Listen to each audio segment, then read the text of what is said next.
Шиялі olan чуғанағы сыңғы вақытта Тулайым жамғия жетекшілігінің күз уғында. СМД 21 Нурлат нефт әңгідусы алып баратырған перспективалы проектларының бірсі. Генерал директор Наил Маганов, Нурлат нефт әңгідусы жетекшісі Илгиз Салихов, Ранхам шахар башлығы Рауль Кузиров белән бірлікте 80-31 скважиналар кустында кеші диаметрлы скважиналарны төзу һәм төзікләндіру белән танышты. Берде кеші диаметрлы 11 скважина бұрауланған. Оларны куллануга тапшыруда идарә баштан бу эшләрнең артык кыйммәткә төшүен аңлаган. Шулай да технологик алымнар кулланып, берде чыгымнарны оптимальләштерү юлларын тапканнар.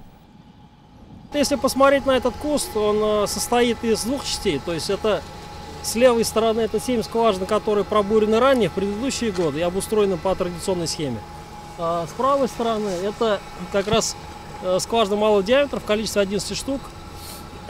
Ну, надо сказать, что проект СМД-21, мы его так называли, первый этап проекта, он являлся и полигоном для проведения опытно-промышленных работ, в результате которых мы смогли выбрать наиболее правильные экономически целесообразные решения. Если вот посмотрите, здесь представлены различные способы эксплуатации.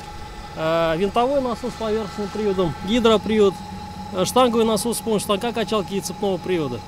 В результате проведения работ, замера нагрузок, замера электроэнергии, расчета совокупной стоимости владения мы выбрали наиболее оптимальный способ. Проектның бірінші өліші тәмам. Бүгінгі күнде идарәдә шундай 80 скважина бұрауланған. Тулайым проект барышында 316 кеше диаметрлы скважина бұраулап эшләрне агымдагы елның сентябрендә бетерү планлаштырыла. Яңалыклар белән танышу идарәнең производствога хезмәт күрсәтү участогында дәвам итте. Эритеп ябыштыручылар звеноларын үзәкләштерү нәтиҗәсендә чыгымнарны азайту һәм эш нәтиҗәлелеген арттыруга ирешкәннәр. Если раньше сварочные цеха у нас были, сварочные звенья были распределены по 7 цехам управления, в 2016 году мы все их перераспределили в УПО. То есть в чем недостатки были той оргструктуры, которая была ранее, когда сварщики были в цехах. Основной недостаток – это недостаточный контроль за качеством и компетенциями выполняемых работ сварочных. То есть при переводе их в цех, участок, вернее, производственного обеспечения, мы в целом чего добились? Рост качества и производительности, также рост навыков и компетенций сварочных звеньев в целом, а также сокращение транспортных затрат, каких мы добились за счет того, что отказались от тяжелой техники и перешли на технику менее грузоподъемную с применением носимого аварийного запаса.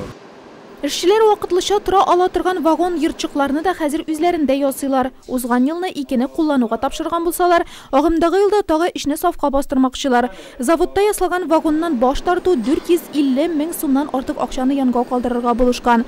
Җылыту узелларын, насос агрегатлары рамаларын һәм башка әйберләрне үзләрендә ясау узган елда гына да 5 миллион сумнан артык икътисади нәтиҗә китергән.